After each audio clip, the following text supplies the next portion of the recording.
señor Carlos González Sanz y doña Dori Rami Clemente. En nombre de la Plataforma Unitaria contra la Autopista Eléctrica, les habrán explicado cómo va un poco la intervención. Tienen ustedes un primer turno de 15 minutos para dar respuesta o exponer un poco lo que deseen en función de lo que le hayan transmitido previamente. Y luego tendrán 8 cara a cara con los distintos de 5 minutos con cada uno de los grupos parlamentarios o agrupaciones parlamentarias que estamos en las Cortes. Y el tiempo lo tienen ahí en la pantalla. Mientras el fondo sea negro es el tiempo que les queda. En cuanto el fondo se ponga rojo es el tiempo que han sobrepasado. Lo digo por si pueden intentar ajustarse. Se lo agradeceremos especialmente los miembros de esta comisión, que vamos enlazando una comparecencia por otra. Muchísimas gracias. Suya es la palabra. Sí. Vale, muchas gracias. Vaya por delante nuestro agradecimiento a esta comisión por invitarnos a aportar nuestra opinión en un asunto absolutamente trascendental para nuestro futuro y, además, en el marco de la Cámara de Representación del Pueblo Aragonés. Se nos pide que les informemos sobre las afecciones de los distintos proyectos de autopistas eléctricas, líneas de transporte eléctrico a 400 kilovoltios, a los que nos hemos opuesto, así como sobre su relación en el presente con la implantación de centrales eléctricas que usan fuentes renovables. Si se tiene en cuenta que nuestra plataforma es heredera del movimiento vecinal contra el extinto proyecto de interconexión eléctrica Aragón-Cazaril, hace de ello ya 3 décadas, que se ha enfrentado por ahora con éxito contra los sucesivos proyectos derivados del anterior y conocidos como Grau Sallent y Peñalba-Arnero y Sona, demostrando un rechazo social a este tipo de infraestructuras que se ha llegado a recoger en la planificación de la red de transporte eléctrico vigente, y que, pese a ello, de nuevo, estamos amenazados por uno de los proyectos de autopistas eléctricas promovidos por Forestalia, la Valsalada, la Luenga y Sona, comprenderán que es una misión imposible en el tiempo con el que contamos.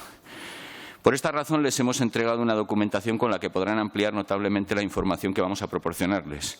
Y si les interesa cualquier dato en particular, el turno de preguntas nos permitirá sin duda ofrecérselo. Por otra parte, tenemos la fortuna de haber sido precedidos en esta tribuna por otros compañeros de la plataforma 13 de marzo. Eso nos ahorrará entrar en muchos detalles, pues conste que suscribimos sus palabras punto por punto. También hemos sabido que van a comparecer nuestras compañeras de Ribagorza No Se Vende, que luchan ahora contra un megaproyecto fotovoltaico,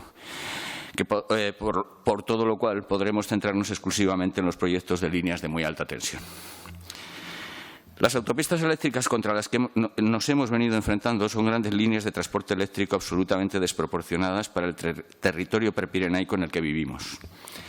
Sus afecciones medioambientales son muy severas por la necesidad de talar a matarrasa bajo ellas un amplio pasillo de seguridad y por el peligro de colisión que suponen para la avifauna. Son conocidos también sus graves impactos sobre la salud, sin olvidar también la contaminación sonora que producen. Si les añadimos el riesgo de incendios forestales que conllevan, su severo impacto paisajístico y lo injusto que supone que deba soportarlas un territorio históricamente desfavorecido a causa de la primera transición energética, la de los pantanos, comprenderán por qué llevamos 30 años negándonos a aceptar una megainfraestructura de este tipo, que además padeceríamos a cambio de nada que no sean sus perjuicios, pues simplemente pretenden usar nuestra tierra como servidumbre de paso. Lo único bueno que tienen las líneas de transporte eléctrico es que ponen en evidencia lo que se ha tratado de ocultar con un grosero greenwashing en esta falsa transición energética que estamos padeciendo. Pues si nos fijamos en los proyectos de interconexión eléctrica en funcionamiento, en desarrollo y previstos para más allá de 2026, y los combinamos con la auténtica red de transporte eléctrico privado de la que se pretende dotar, en nuestra opinión, de manera flagrantemente ilegal, Forestalia, se ve a las claras que la implantación masiva y desordenada de macrocentrales que aprovechan fuentes renovables no tiene como finalidad cubrir nuestras necesidades energéticas, sino que se destinará al comercio internacional. Y es que, aunque se ha dicho que de nuevo se expolia a Aragón para llevar la electricidad que aquí se producirá a Cataluña y al País Vasco, el destino último de las supuestas infraestructuras de evacuación de los clústeres de Forestalia son los nudos de interconexión eléctrica existentes y futuros. Porque si no, la línea que partiría de las 5 villas tiene su destino final en Gatica, Vizcaya. Igualmente, las citadas interconexiones eléctricas que vienen desarrollándose desde 2014-2015 ponen en evidencia que la extrema urgencia en la implantación de las renovables que se ha querido justificar por la crisis energética generada por la guerra de Ucrania es una impostura. Los planes vienen de antiguo y responden a una realidad socioeconómica que hace décadas que no tiene nada que ver con la coyuntura en la que nos encontramos ahora, por lo que suponen la apuesta por un modelo obsoleto e ineficiente. En todo caso, muestran que no estamos ante una verdadera transición energética, sino ante una simple sustitución de fuentes de energía, sin tocar en esencia el sistema, que se creó para una economía basada en energías fósiles, pero que resulta inadecuado para fuentes de energías renovables, cuyas características de intermitencia, modularidad y baja densidad energética piden claramente un sistema distribuido para el que no se precisan grandes líneas de transporte eléctrico. Es más, lo que realmente observamos es un plan perfectamente premeditado para hurtar a la ciudadanía las energías renovables. No nos extraña por eso que Forestalia haya fichado al exministro del impuesto al sol. Y para hacerse, al mismo tiempo, con una ingente cantidad de fondos de la Unión Europea, empezando por los del famoso Plan Juncker y acabando con los que favorecen hoy un gran mercado común europeo de la energía, que en nuestro caso supondrá un auténtico trasvase, tan injusto y dañino para el futuro de Aragón como lo será el trasvase del Ebro. Por el camino se ha dificultado y se sigue dificultando el autoconsumo y las comunidades energéticas, apostándose por la escala macro, no para lograr una rápida descarbonización, que por ahora no vemos, sino para entorpecer la soberanía energética de personas y territorios, algo que las energías renovables, gracias a su modularidad, permitirían y favorecerían. Todo este panorama conlleva, además, serios peligros de los que hemos de ser conscientes. Para el caso de las interconexiones es preciso saber que la Comisión Europea ha establecido que deben alcanzar el 15%, pero no de la energía consumida, como sería lógico si hablamos de seguridad energética, sino de la potencia instalada en cada país. ¿Se dan cuenta de que eso nos aboca a un bucle de retroalimentación totalmente delirante? A mayor potencia instalada, mayor exigencia de interconexión, como si las líneas eléctricas necesarias para ello fueran baratas y no tuvieran unos impactos y una huella de carbono más que considerables. Por si esto fuera poco, el transporte de electricidad, incluso a 400 kilovoltios, es altamente ineficiente.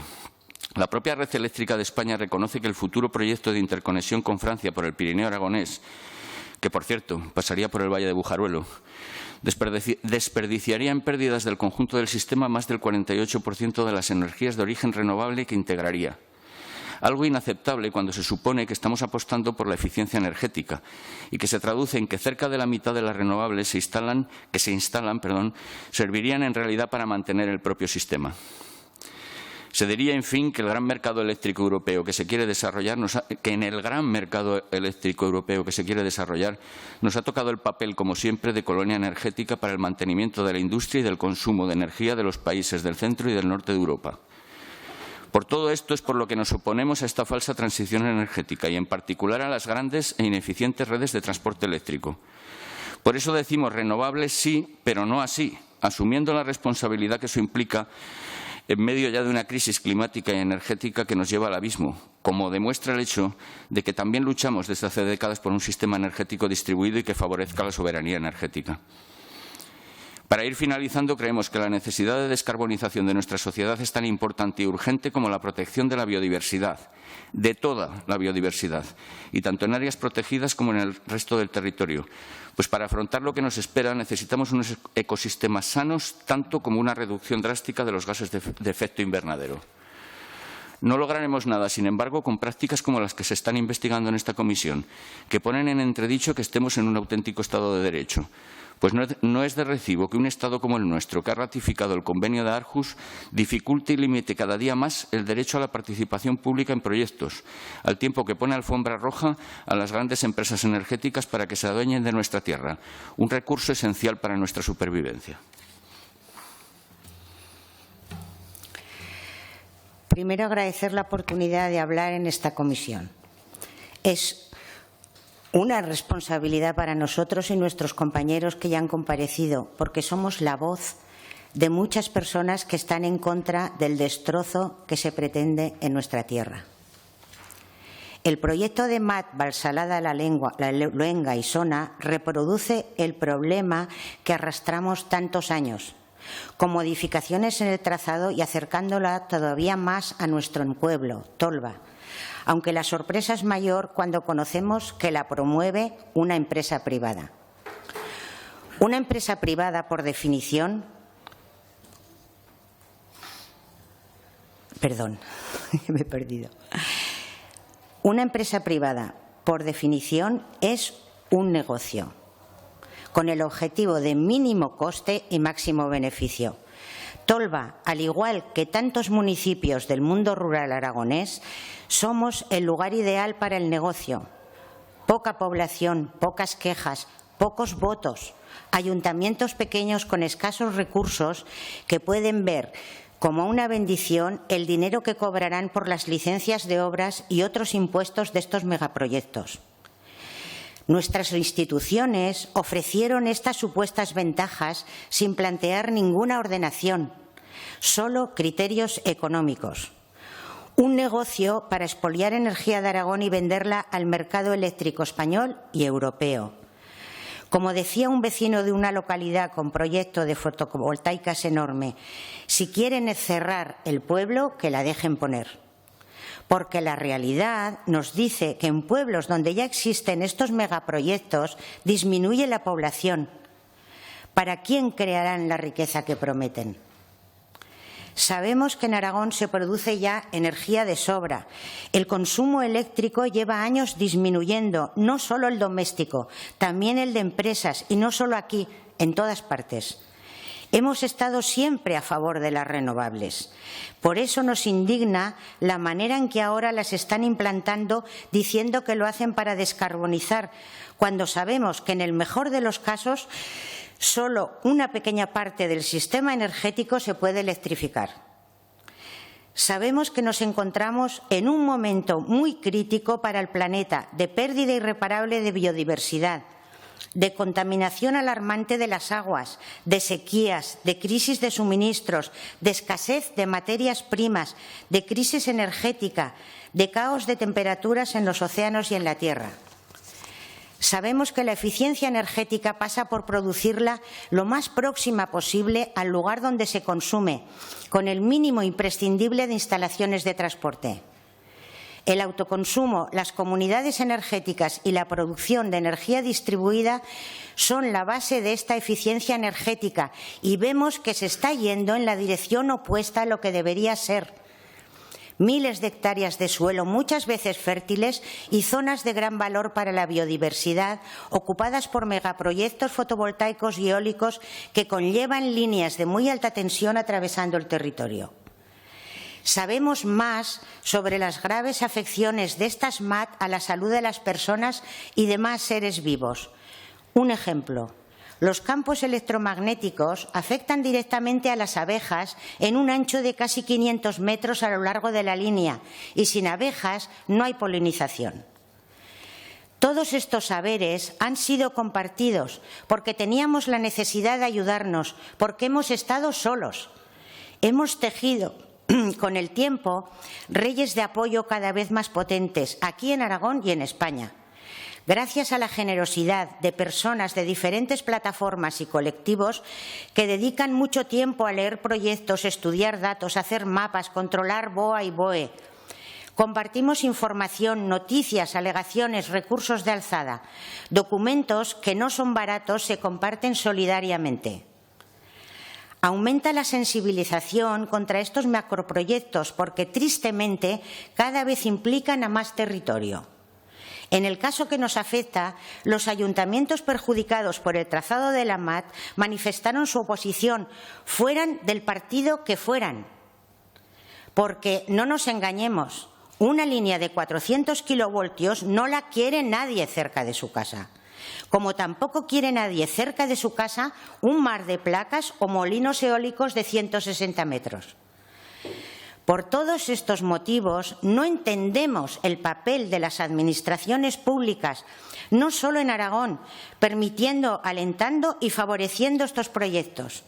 Nos cuesta entender tratos de favor por parte de organismos que deberían velar por defender el territorio. Se ha dado mucha información aquí por nuestros compañeros del 13M. Creemos que hay presiones porque hay intereses económicos y mucho dinero en juego. Todo se basa en crecer, aumentar, competir, ser más grande, ser más rico, ser más poderoso, ser más. Y precisamente, dado el momento histórico crítico que vivimos, la tendencia tendría que ser la contraria. Cuidar la tierra, cuidar el agua, cuidar nuestro entorno, cuidar lo próximo, trabajar hacia la autosuficiencia, poner en el centro a las personas y a la vida. Ya vamos tarde. Lo más urgente es parar el destrozo. Nos sumamos a la petición que hizo en esta comisión Javier Oquendo. Sean valientes, paren esto, establezcan una moratoria como han hecho en La Rioja. Creemos que es de justicia y de dignidad defender nuestra tierra.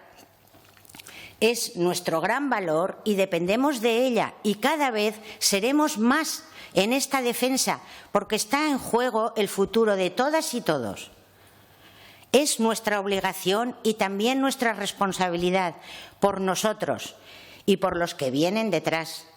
Ojalá llegue el tiempo en el que podamos mirar a los ojos de nuestros nietos o nietas y decirles que paramos este despropósito. Pues muchísimas gracias, especialmente por por todo lo que han dicho, pero por haberse ajustado al tiempo, algo que por fin estamos intentando lograr hoy. Y turno ahora del representante de la agrupación parlamentaria, el Partido Aragonés. Señor Izquierdo, Gracias, bienvenidos, muchas gracias. Lo del tiempo es verdad que se agradece, ya verá como ninguno o casi ninguno somos capaces de hacerlo tan bien como ustedes. Yo les voy a hacer dos consideraciones para que ustedes me den su opinión. En una comparecencia anterior nos han explicado, por lo menos a mí, que no lo sabía, la diferencia entre una línea de transporte y una línea de evacuación. Y nos han dicho, además, la persona que lo ha explicado ha sido muy gráfico y es cierto que para un ciudadano como yo, como ustedes, tú ves una línea y no sabes si es de transporte, si es de evacuación, ves la línea. Aquí se había dicho con anterioridad que era absolutamente ilegal que una empresa llevase a 400 kilómetros, a 200 o a 300 una línea financiada por sí misma a otra comunidad autónoma. Lo que hoy nos ha quedado a todos claro es que sí es legal porque no es una línea de transporte, es una línea de evacuación. Esto es lo que nos ha explicado técnicamente y yo creo que esto ha quedado claro, cosa que yo desconocía. Es una diferencia fundamental. Lo que nos han explicado es que las líneas de distribución son públicas, son de red eléctricas, o eso he entendido yo, y cualquier promotor lo que hace es vender su producto y para vender su producto puede llevar la línea a donde tenga el punto de conexión. ¿Ustedes comparten esa diferenciación técnica que nos han hecho explicándonos las cuestiones legales? ¿Creen que es cierto? ¿Creen que una línea, evidentemente, si no es de transporte, que es de evacuación, sí puede ser privada, como nos han dicho? ¿O piensan, por otra parte, que debería ser pública no de 400 kilómetros, de 3 kilómetros? La línea de evacuación de una planta fotovoltaica eólica, en algunos casos, tendrá 300 kilómetros y en otros casos podrá tener 2. ¿Ustedes piensan que debería ser pública esa línea, por lo tanto, financiada por el Estado? Gracias. Vale, yo no estoy totalmente de acuerdo con lo que está usted diciendo, pero hay que separar dos cosas. En principio, Red Eléctrica de España no gestiona redes de distribución, son del Estado. En principio las gestiona, es una empresa privada, también conste, aunque esté participada mayoritariamente el principal accionista sea el Gobierno. Red Eléctrica de España es el TSO del sistema y el que tiene como atribución, además, en exclusiva, la construcción y gestión de autopistas eléctricas, lo que llamamos nosotros autopistas eléctricas, líneas de 400 kilovoltios, concretamente de más de 380 kilovoltios, que son las adecuadas para transportar, porque obviamente se pone más tensión para transportar a mayor distancia y evitar pérdidas. Estas líneas, cuando se construyen, pasan directamente a la parte fija de la factura de la luz. Es deseable que haya un control sobre su construcción. De hecho, pero bueno, eso ya es especular, lo dejo para el final. Los motivos por los que Forestalia está haciendo esto. Eso es un asunto aparte. El otro asunto con el que no estoy de acuerdo es con que tengamos que aceptar la palabra de una empresa que diga esto es una línea de evacuación. Bueno, pues esto, mire usted, a mí me suena a que acepte lo de pulpo como animal de compañía. Porque muy bien, si me atengo a una ley que dice que una línea de evacuación es la que va de una central a un nodo de interconexión, pues vale. verdaderamente esa ley es un coladero, porque ahí no dice ninguna característica técnica. Sin embargo, vamos a la ley del sector eléctrico y pone unas características técnicas. Las superiores a 380 kilovoltios son líneas de transporte eléctrico. Pero aquí ya no es la cuestión de la letra, hay que interpretar la ley. Quizá no se ha hecho una precisión en líneas de evacuación porque nunca se habían dado estos casos, ¿vale? Hay que mirar las características y para qué está hecha.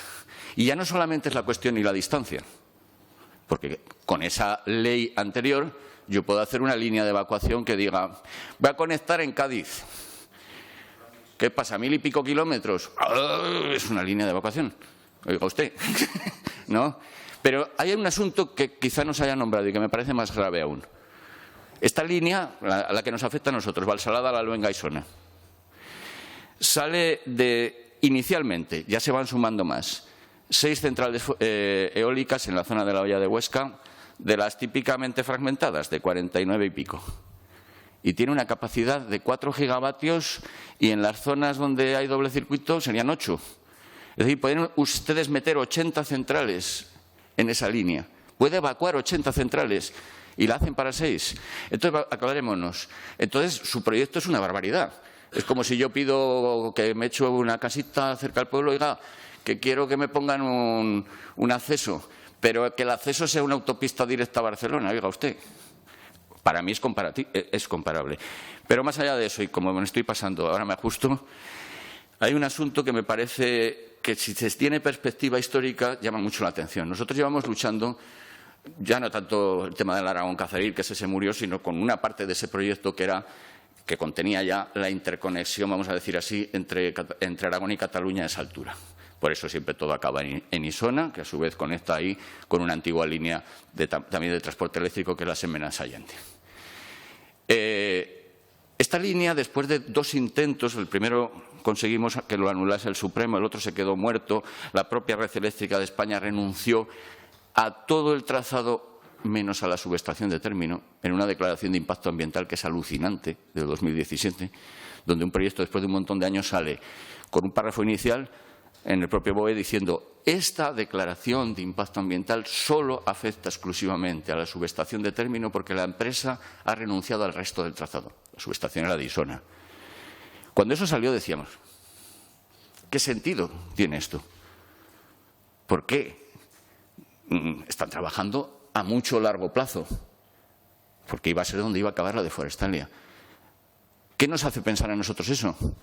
Que Red Eléctrica de España, a la que le han dicho, frena, no puedes estar construyendo líneas de 400 kilovoltios, que la factura de la luz empieza a crecer así, pues a lo mejor la estamos subrogando con Forestalia que nos la haga ya.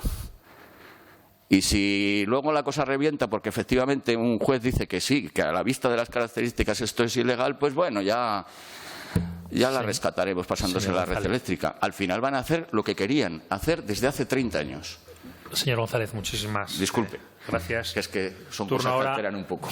Turno ahora al representante de la Agrupación Parlamentaria Izquierda Unida. Perdón. Bien, pues los 12 segundos para que pueda el señor Izquierdo utilizar sus 12 segundos, quien no tendrá ustedes tiempos para... En una pregunta para que nos la pueden contestar por escrito, es que la que he hecho al final. ¿Consideran ustedes que las líneas de evacuación deberían ser públicas, por lo tanto, construidas por el Estado? Ya no me la contestarán por escrito si quieren. Turno ahora al representante de la Agrupación Parlamentaria Izquierda Unida, señor Sanz. Buenos días, señor González, señora Rami. Agradecerles muchísimo su comparecencia aquí, lo didáctico de su explicación, la claridad y, sobre todo, el trabajo que llevan desarrollando desde hace ya mucho tiempo con respecto a estas cuestiones. Yo creo que es una buena oportunidad, porque se habla mucho siempre de que, bueno, quienes cuestionamos este modelo estamos siempre situados en el no, ¿verdad? Yo creo que es una buena oportunidad para que ustedes nos cuenten cuál es el modelo energético que necesitamos y por qué modelo energético ustedes apostarían. Voy a concluir aquí, así recuperamos tiempos. Vale, pues muchas gracias, porque eso, si me permites, es que creo que también podría responder un poco a lo que estaba preguntando el representante del PAR. Seré muy escueto porque si no veo que nos vamos enseguida. Ya hemos defendido que nosotros entendemos que nos hace falta un modelo distribuido, no solo porque sea más beneficioso, vamos a decir, para nuestro territorio, porque mira, nos evitamos estas grandes líneas de transporte eléctrico, es que es más beneficioso para toda la sociedad. Primero, porque estamos haciendo un cambio de fuentes de energía que tienen unas propiedades muy distintas a las energías fósiles y es más adecuado. Segundo, puede proporcionarnos soberanía energética, porque, y lo digo no en términos de soberanía nacional, de soberanía personal, de ser yo quien me produzco y me consumo. Y para eso no hacen falta grandes líneas de transportes, que quizá haga falta alguna, como quizá haga falta alguna macrocentral, no todo lo que tenemos encima. Pero, en definitiva, pensando en ¿y esto cómo se consigue? Porque, claro, ¿qué más quisiéramos nosotros? Que decimos que luchamos por ello, pero no tenemos muchas herramientas para luchar en positivo, solo para evitar que nos venga lo que no queremos. Pues, desde nuestro punto de vista, habría dos cosas que son importantes y, en parte, responderá a esa pregunta. Una, creemos que sería conveniente la existencia de una empresa pública de electricidad. En este país se ha privatizado todo, incluso Red Eléctrica de España, que es una empresa que gestiona algo estratégico para un país. En Francia es pública su homóloga. O sea, que se puede. No va a decir nada a la UE.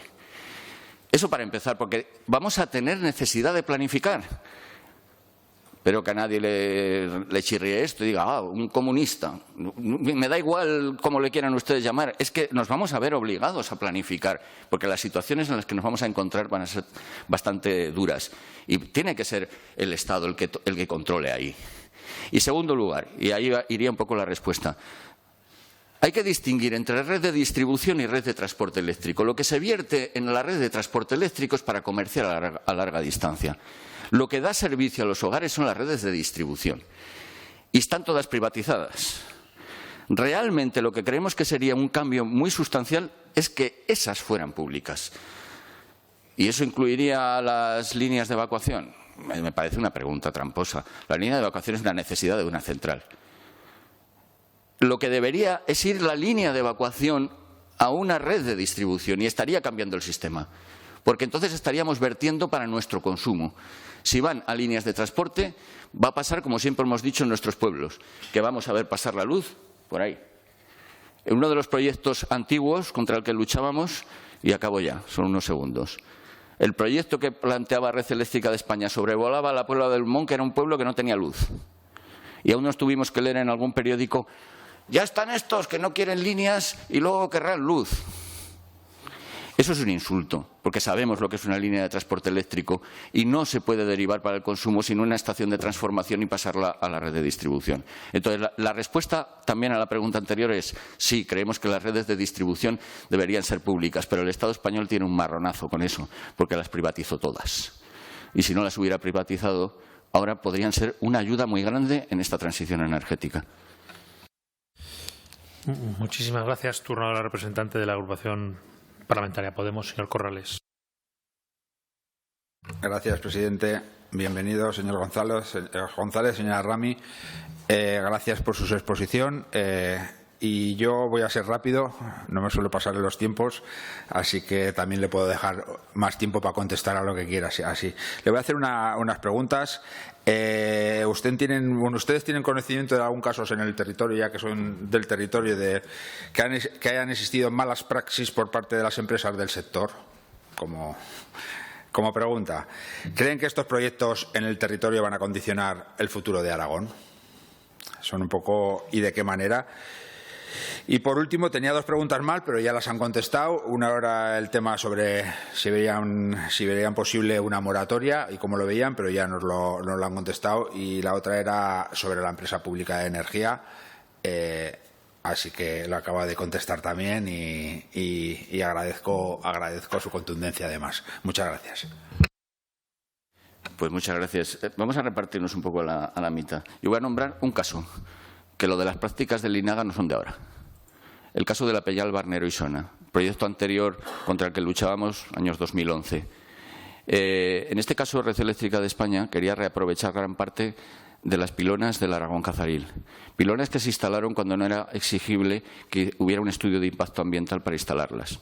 Se instalaron pues donde la gente les vendió una servidumbre de paso, un terreno, etcétera.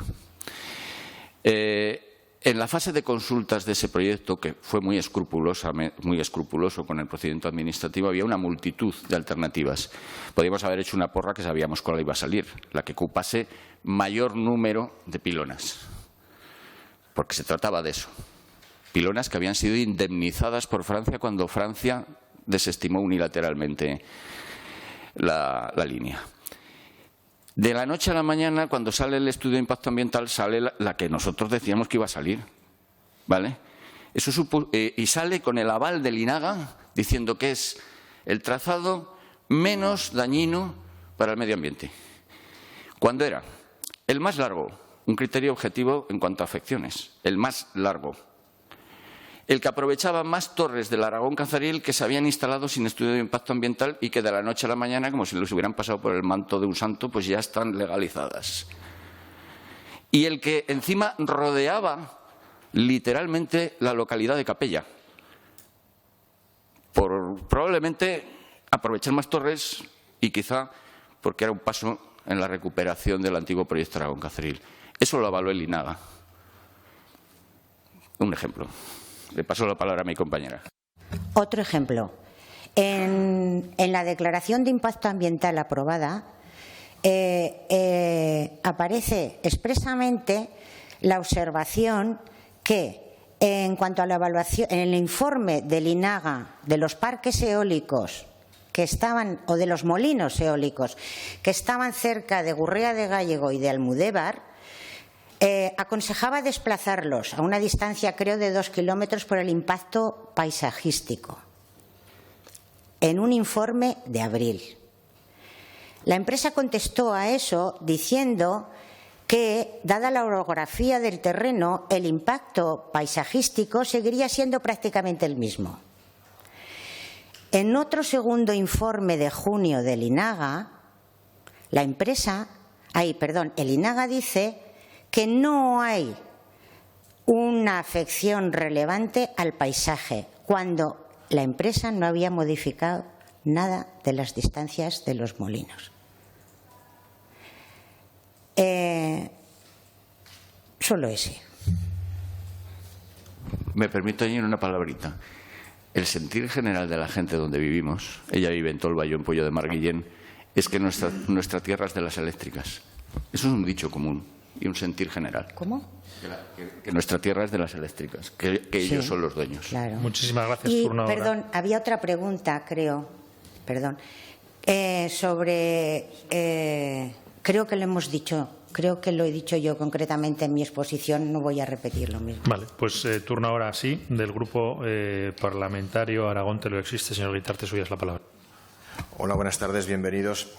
A mí me gustaría, primero hacer un comentario. En una intervención previa, alguien que les ha preguntado ha hecho ya un juicio de valor de lo que nos había dicho un compareciente, diciendo que había fundido que las líneas de transporte y las líneas de evacuación son lo mismo. Obviamente, eso no es lo que se traduce de su intervención, es su interpretación que hace de allí. Yo de su intervención deduzco que cualquiera de las líneas de Forestalia que son de 400 kilovoltios es más de 380 y es clarísima y legalmente una línea de transporte, diga lo que diga la empresa o lo diga su Suncorda, mientras no cambien esa ley.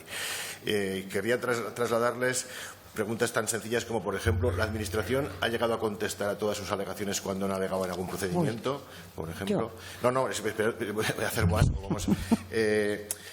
Por ejemplo, ¿ustedes opinan que obligar a soterrar las líneas de transporte, incluso algunas de evacuación, sería una medida obviamente prudente de cara al impacto medioambiental, pero también limitante de que los proyectos no sean tan megalómanos como presentan algunas compañías? Es decir, da la impresión como que hay mucha rentabilidad en este negocio y la rentabilidad realmente hay porque no se asume el coste de las externalidades negativas que producen. Una de ellas es los impactos. Bueno, pues una forma de mitigar los impactos es ustedes soterren como hacen en muchos países, y cuando tienen que soterrar y pagar el kilómetro de soterramiento a lo que realmente cuesta, ya no se plantean líneas de 200 kilómetros, porque saben que no son reales, es decir, rentables. La rentabilidad viene de que no asumen las externalidades negativas que producen. Entonces, si ustedes opinan que el soterramiento la obligación a soterrar sería una medida exigible en la tramitación. Y luego, pues obviamente, compartir que la mayoría de los nudos que hay en Aragón son nudos que son los nudos de conexión de Aragón, son nudos para la evacuación, ninguno o casi ninguno es para el consumo, lo cual evidencia el destino que están dando a nuestra tierra, ¿no? Entonces quería saber si ustedes creen que nuestro territorio, debe ser algo más que el campo de juego de proyectos meramente especulativos, donde sin el más mínimo respeto hacia los ciudadanos ni hacia el patrimonio que disponemos. Es decir, ¿a quién beneficia este tipo de megainstalaciones cuando realmente se están produciendo de esa manera? Bueno, les dejo pueden contestar, les dejo los segundos o en función de lo que haya podré plantear otra pregunta. Muchas gracias. En cuanto a las alegaciones, a la línea Madla-Luengaisona se presentaron 1.800 alegaciones individuales, 1.800, entre Huesca y Lérida. No han contestado a ninguna. A ninguna. A ninguna, ni a propietarios afectados, a ninguna. No han contestado a las alegaciones de otras entidades, ¿eh? Y luego, en la documentación que hemos puesto, adjunta, hay un escrito que hicimos desde vecinos de Tolba, porque el ayuntamiento nos informó y nos pasó el documento de la respuesta de la empresa a las alegaciones del ayuntamiento, y pueden leerlo allí. Nuestra impresión es que se nos ríen en la cara, de verdad, lo digo así. O sea, es que claro que afecta a la despoblación, pero es que afectará, pero si ya está despoblado, ¿vale? Y como ya somos pocos, línea. No, las contestaciones a las alegaciones no se han hecho. Yo entiendo que para los funcionarios que les toque 1.800 alegaciones es un marrón. Pero bueno, pues una selección, pongan más gente. Somos ciudadanos, tenemos derecho. Tienen que contestar a todas, legalmente. Claro, sí, pues no contestan ninguna. ¿Tú lo de soterrar? Vale. Hay otra cosa, lo del territorio como campo de juego, creo que lo hemos dejado también claro en la intervención. Es evidente que... Sí, es evidente que eso estaba en parte respondido. Por ahorrar tiempo voy a hablar yo del tema del soterramiento. Posiblemente fuera una medida disuasoria porque encarece muchísimo, claro. Pero claro, si nosotros tenemos que dar una respuesta, nuestra oposición a esta infraestructura no solamente es por la defensa del territorio. Antes lo queríamos aclarar, es muy difícil en 15 minutos decirlo todo, pero nuestra experiencia nos dice que esto ya no es una cuestión de defensa del territorio, también es de defensa de un cierto modelo, porque como nosotros hemos llegado incluso a ganar un proyecto, o sea, a ganar contra un proyecto en el Supremo y 3 años después lo han presentado con un cambio de nombre y 2 cambios de trazado. Entonces vemos las cosas a la larga y entendemos, no, aquí hay que cambiar el sistema. Entonces, el soterramiento no iba a cambiar lo que estamos diciendo. Seguirían siendo grandes líneas de transporte para llevar. Evidentemente se cortarían más. Evidentemente se cortarían más porque vale muchísimo más caro. Pero en cuanto a afecciones hay que puntualizar una cosa. Eliminaríamos las afecciones paisajísticas y eliminaríamos el impacto sobre aves. Pero bajaríamos al nivel del suelo los campos electromagnéticos y si no se alejan muchísimo más de las poblaciones de lo que están haciendo ahora, entonces tendríamos un mayor impacto sobre la salud. En definitiva, nosotros como plataforma llegamos incluso a firmar un manifiesto la última vez que nos reconstituimos señalando explícitamente que no vamos a aceptar ni compensaciones ni alternativas, que si decimos no a esto es porque decimos no también a este modelo. Y no vamos a andar en estos negocios, ¿no? Porque además sabemos de qué van, de dividirnos. Por esa razón no hemos aceptado nunca tampoco ni siquiera eso. O sea, ¿esta infraestructura es necesaria para el sistema energético que queremos? No. Es perjudicial para ese sistema energético. Por lo tanto, es no. Elimina afecciones el soterramiento, las que hemos señalado, pero empeora otras. Empeora el tema de la afección a la salud, sobre todo como... Si como en esta autopista eléctrica Valsalada-La Luengaisona, y eso lo puedes decir tú bien, pasa a 200 y pico metros de casas habitadas de un pueblo vivo, cuando incluso el Consejo de Europa, sin ser muy radical, recomienda que como mínimo fueran 400. Y nosotros siempre hemos visto que lo lógico sería por lo menos 600 o 1 kilómetro, porque la gente vive en... Muchísimas gracias. En fin. Señor González, turno ahora del representante de Junta Aragonesista, señor Palacín. Sí, gracias. Buenos días. Bienvenido, señor González, señora Rami. Gracias por sus explicaciones y agradecerles el trabajo que llevan realizando ya casi pondría por desgracia durante tantos años, porque han tenido que enfrentarse a diversos proyectos que afectan a un territorio que yo creo que ya paga un peaje muy importante con todos los temas energéticos.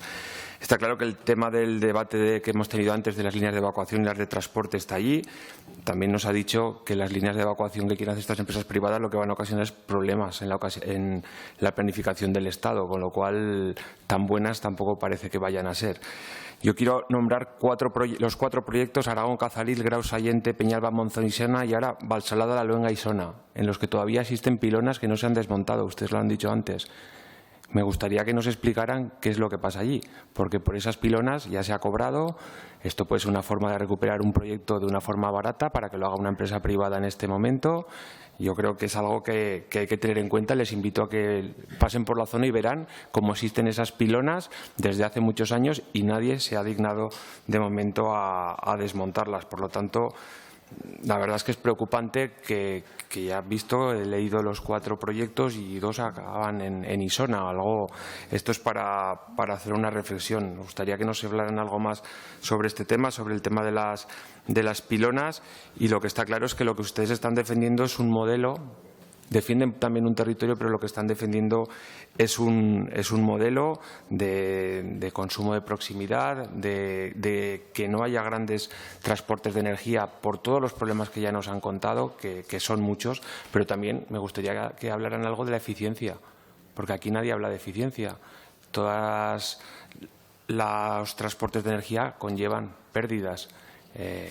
Con lo cual el modelo de grandes transportes también es un problema, la pérdida está de eficiencia, con lo cual es una forma también de hablar de una transición que realmente no lo es, sino va relacionada con ese autoconsumo y con esa defensa del territorio. Por lo tanto, les lanzo esas preguntas y si hay alguna aclaración se lo haría al final. Gracias. Procurar ser rápido, que nos queda poquito tiempo. Empiezo por el final, porque en realidad sí lo hemos nombrado. Nombrábamos un ejemplo, que es el proyecto de interconexión eléctrica. Tienen ahí un documento que está sacado de la página de Red Eléctrica de España, no son datos nuestros. Evidentemente, algunas veces lo hemos dicho y nos han dicho ¿cómo va a perder una línea de alta tensión 48% de electricidad? No es eso, no es eso. Lo que está diciendo ahí Red Eléctrica de España es que ese proyecto de interconexión, para que nos hagamos una idea, perdería en todo el conjunto del sistema y por las características de las energías renovables hasta el 48,2% de las energías renovables que integraría. Eso es una barbaridad. Eso es que la mitad de las renovables que están poniendo son para mantener el sistema.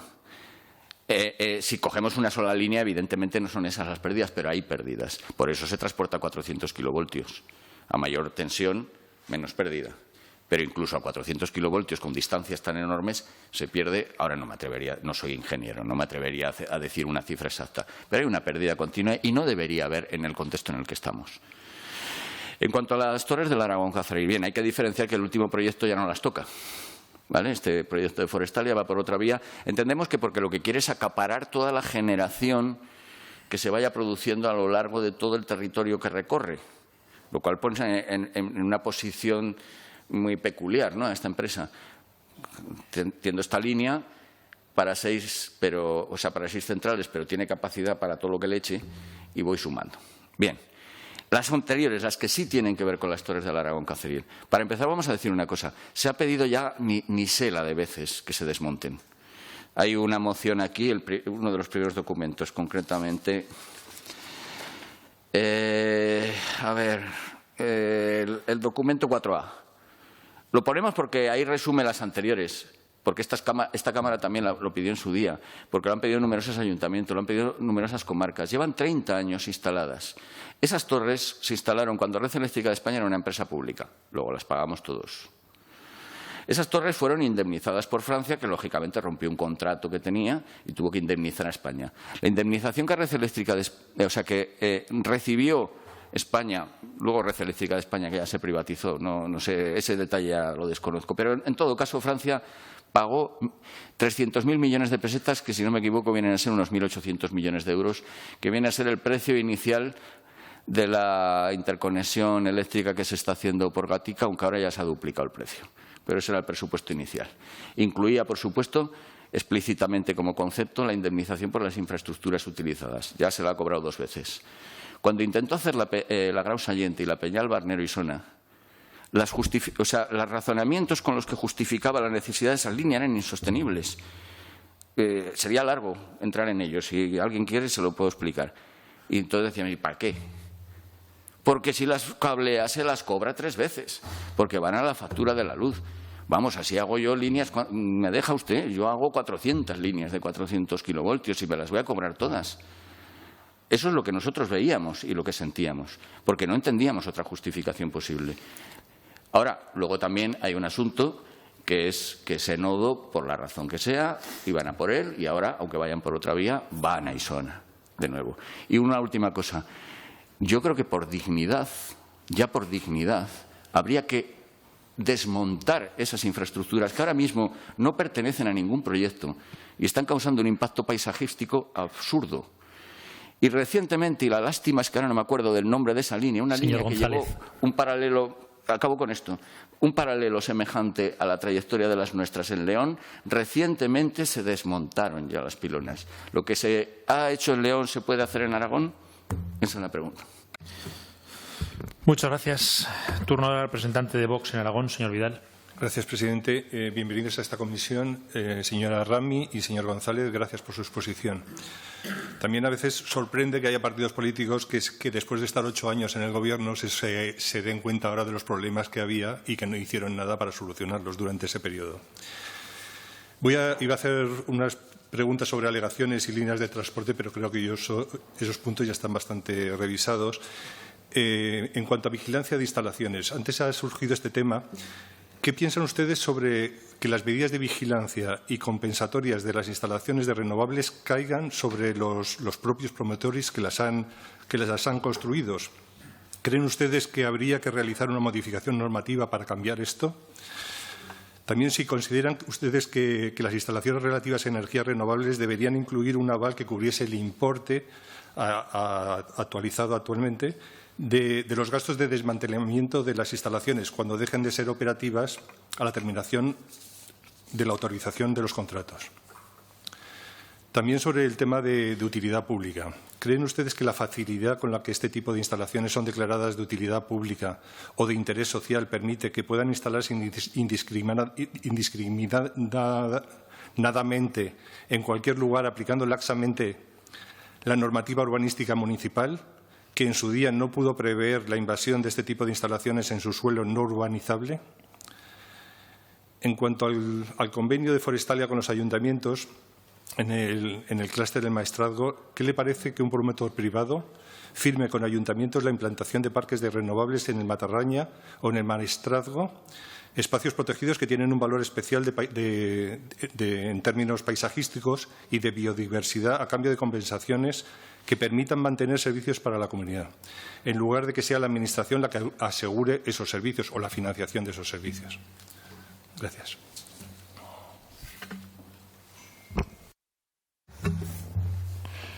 En cuanto a lo de la vigilancia, recaiga en la empresa que la construye, nos parece un error. Un error.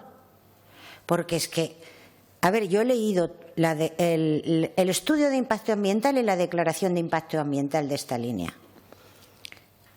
El plan de vigilancia ambiental que presentan, que no estaba, lo hicieron después.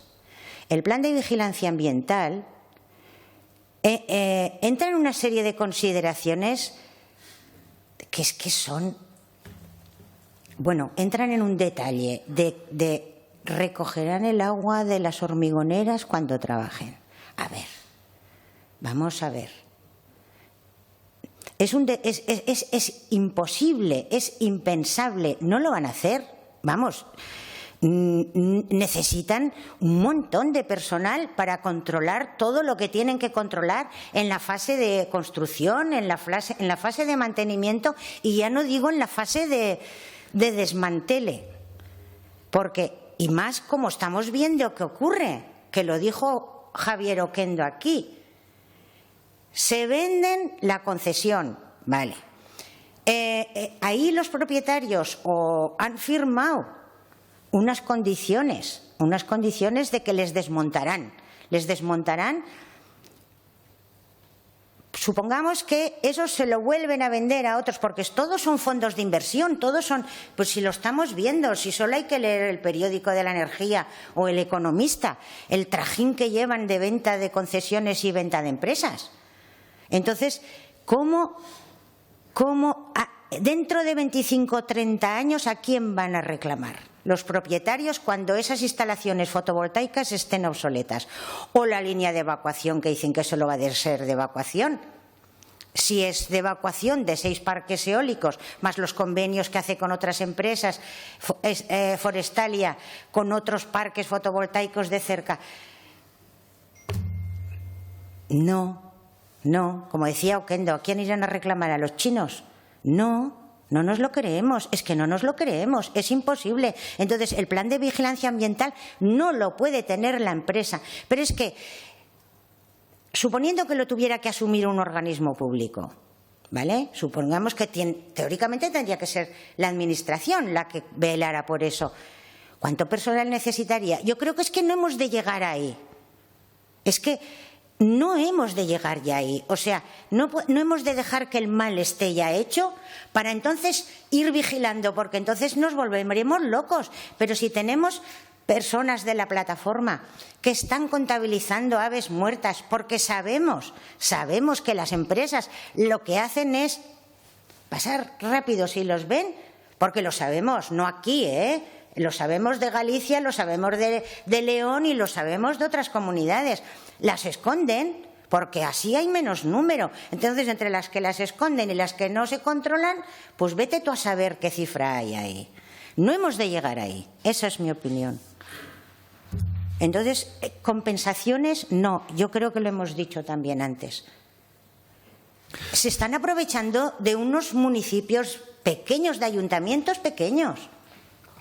Pero si en Burgos les están ofreciendo menús gratis, una empresa en un pueblo a mayores de 65 años. A ver, es que ya me parece un poco ya. No voy a decir la palabra. Muchísimas gracias. Turno ahora del representante del Partido Socialista, señor Pérez. Suya es la palabra. Sí, buenos días. En primer lugar, darle las gracias al señor González y a la señora Rami por lo clara de su posición y al mismo tiempo por la pasión, en el mejor sentido del término, con la que la exponen, ¿no? Partiré de una afirmación global que usted ha hecho, la de renovables sí, pero no así, y lo trataré de centrar de algún modo a la parte más específica, que tal vez menos conocida tengamos en la comisión que se está celebrando, que es la parte fundamentalmente de transporte y evacuación y sobre todo las grandes líneas, ¿no? Que son lo que ustedes vienen a plantear como posición claramente contraria. Y la pondré en principio en relación con algo que, no obstante, y a pesar de lo que ustedes han planteado, existe, ¿no? Y son los objetivos que ha planteado la Unión Europea de cara a la interconexión eléctrica entre los distintos países de Europa, los países miembros, que me parece que son en torno a un 10% era para el 2020, en torno a un 15% para el 2030. Las cifras no sé si son muy exactas, obviamente que las tienen ustedes más claras, es que España en estos momentos puede estar en torno al 5%, ¿no?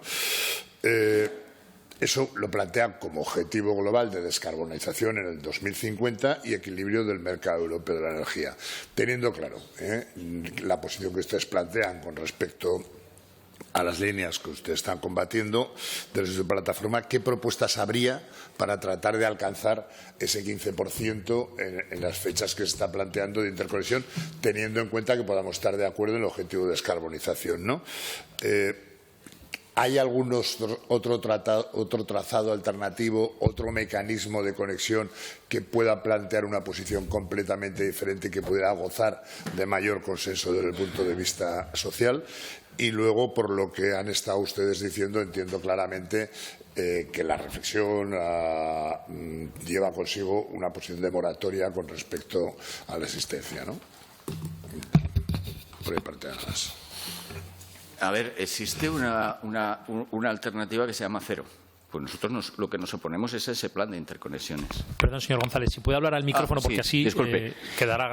Repito, digo que existe también la alternativa cero. ¿Vale? Sí, la Unión Europea está exigiendo eso. Bueno, hay que decir sí, porque lo exige la Unión Europea. Quiero decir, lo hemos señalado. Y por tanto hay una cosa que no cuadra de las dos que dice la Unión Europea que tiene, o sea, para lo que va a servir esto. Podrá cuadrar para equilibrar el sistema energético europeo, pero dudo que sea conveniente para la descarbonización, porque estamos señalando que va a haber grandes pérdidas de energía y eso no es lógico. Pero sobre todo, si no... O sea, yo no voy a proponer una alternativa a lo que no queremos, porque la base del problema es que cuando esto se empezó, si no recuerdo, desde el 2015, un informe de Trustable Engineering donde señala alternativas y demás, ¿no? Entonces se exigía el 10% de interconexión entre países y se ha llegado ya a un 15%, pero no sobre la base de las necesidades energéticas, del pico máximo de consumo, por ejemplo, de un país, sino sobre la base de la potencia instalada.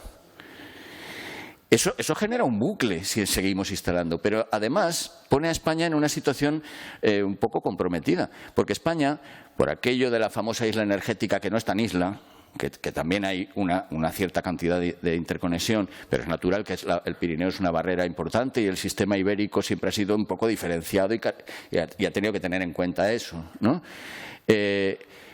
En las negociaciones, en los proyectos de interconexión se ha visto, nosotros partíamos ya con una sobrepotencia hecha en tiempos, lógicamente, pues para calcular que haya un colchón en la península ibérica. De ahí viene que, por ejemplo, en los acuerdos con Francia para el coste de las interconexiones, eso se ha visto ahora con la que se está haciendo en Gatica, la mayor parte la paga España. Ha habido incluso un momento en el que la CNMC puso en duda la viabilidad de la interconexión que se está haciendo por Gatica, por el sobrecoste enorme que está teniendo. Luego eso se arregló, no sabemos muy bien, pero lo que nos arregló es que Francia sigue diciendo que la mayor parte del sobrecoste la pagamos nosotros. Quizá en tiempos sería beneficioso para nosotros, pero tal como se están haciendo las cosas, parece que el beneficio va a ser para ellos. Y aún así pagamos nosotros más. Con todo esto lo que estoy queriendo decir es que ¿qué alternativa ofrecemos nosotros? La alternativa cero. Desde el punto de vista de las necesidades energéticas creemos que está cubierta de sobra la necesidad de intercambio. Otra cosa es que arbitrariamente la Unión Europea diga esto. Pero entonces habrá que ver por qué intereses quiere ese nivel de interconexión. Nosotros creemos que para crear un gran mercado de la energía nos conviene a España entrar en ese juego. Porque lo que estaba señalando, por ejemplo, de que paguemos nosotros más sobrecostes, en un futuro en el que parece que nos configuramos como la pila de Europa, ¿qué sentido tiene esto?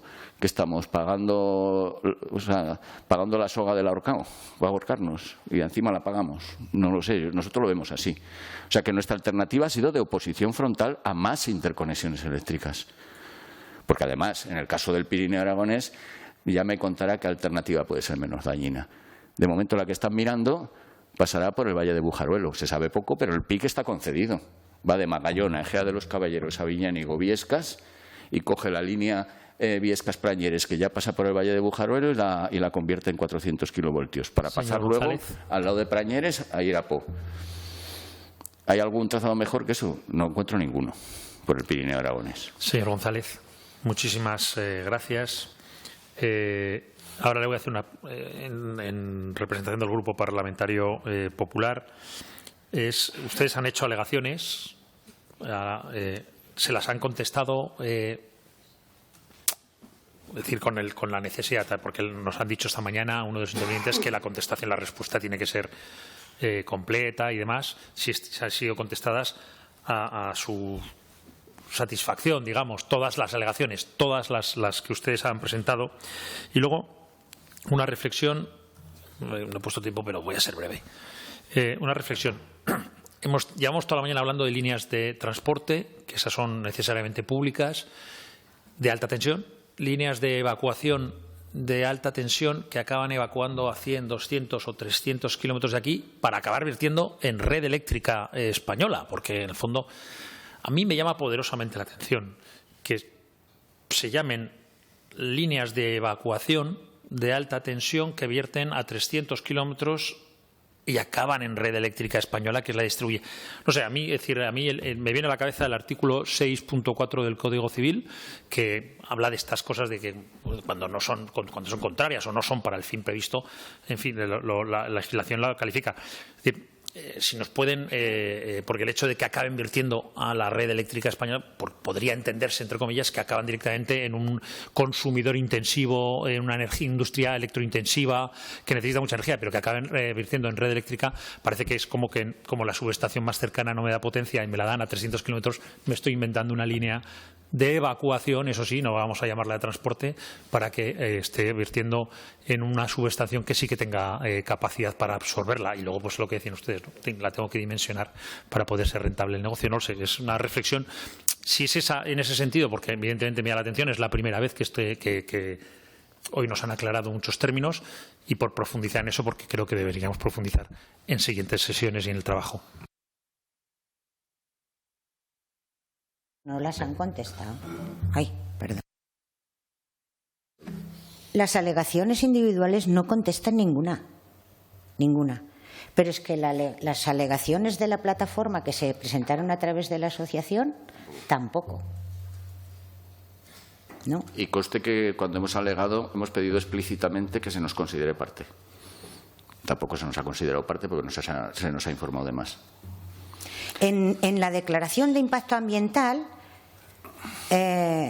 bueno, no sé exactamente, pone que la empresa dice que las ha contestado, ¿eh? La empresa dice que las ha contestado. Las enumera, sin más. Enumera que hay tantas alegaciones particulares. Pone que se han pero no nos han contestado. No. O sea que no podemos responder porque no nos han contestado. No. Lógicamente, satisfacción ninguna. En cuanto a lo segundo que señalaba, pues sí, es coincidente esa apreciación, ese sentir con lo que nosotros estamos percibiendo. De hecho, hay una cosa que nos llama también poderosamente la atención. Y es que todas estas líneas de Forestalia acaban a unos cientos de metros de una subestación eléctrica de Red Eléctrica de España, creando una subestación eléctrica de Forestalia que además es fácil de identificar porque se llama siempre promotores, lo que sea. Por ejemplo, en nuestro caso, promotores Isona, a 200 o 300 metros de la otra subestación, de la de Red Eléctrica de España. ¿Qué sentido tiene? Pues para nosotros inventarse el subterfugio de que es una línea de evacuación. Claro, no van a decir, aunque lo han dicho, hay proyectos donde figura Red Forestalia presumiendo de este nuevo modelo de línea de transporte eléctrico privada. Lástima que no tengo aquí las imágenes, y en prensa también lo ha dicho. O sea que en el documento legal no lo va a decir porque la vamos a liar, claro, porque eso no es legal, pero luego presumo de ello, ¿no? El propio Senado se mostró muy preocupado cuando esto se llevó allí al debate, creo que lo llevó Esquerra Republicana de Cataluña, preguntando a la ministra Rivero, y en ese momento el propio Senado mostró su preocupación ante este modelo, que supone en realidad, en el fondo, y eso es lo peor de todo, una privatización de la privatización. Pero ahora voy a esas subestaciones. Hay un caso que a mí, no soy tan nosotros sabemos porque nos ha tocado luchar y uno se forma en lo que sea, pero pues tenemos nuestros límites porque no somos ingenieros ni demás. Pero hay una cosa que me llama poderosamente la atención. El nodo de Gatica. Ahí se está haciendo la interconexión eléctrica por cable submarino con Cumnesé, en Francia. Llega a Gatica, subestación eléctrica de Red Eléctrica de España, y la siguiente, para entrar en España, subestación eléctrica de Forestalia. ¿Qué posición tiene entonces Forestalia ahí? Recibe todo el comercio internacional, su red. Por eso defendemos que a las claras es no una línea, la nuestra, el conjunto, una red de transporte eléctrico privada, organizada para llegar a los nudos de interconexión. Se dice en la prensa, mira, ya se lo llevan para Cataluña. Hombre, en Cataluña hay otra interconexión, en Girona, claro, no sé si se dejarán luz por Barcelona y el resto irá para Francia, pero huele a eso. Las 5 villas las están plagando de centrales. Por ahí pasará, si no lo impedimos, la futura interconexión eléctrica prevista para más allá del 2026 por el centro de Aragón. Y otras que van a Navarra, al nodo de Muruarte, de ahí se supone que que va a Cantegride en Francia, otra interconexión más por el lado navarro. Huele más a eso, a lo que defendíamos en nuestra exposición. Muchísimas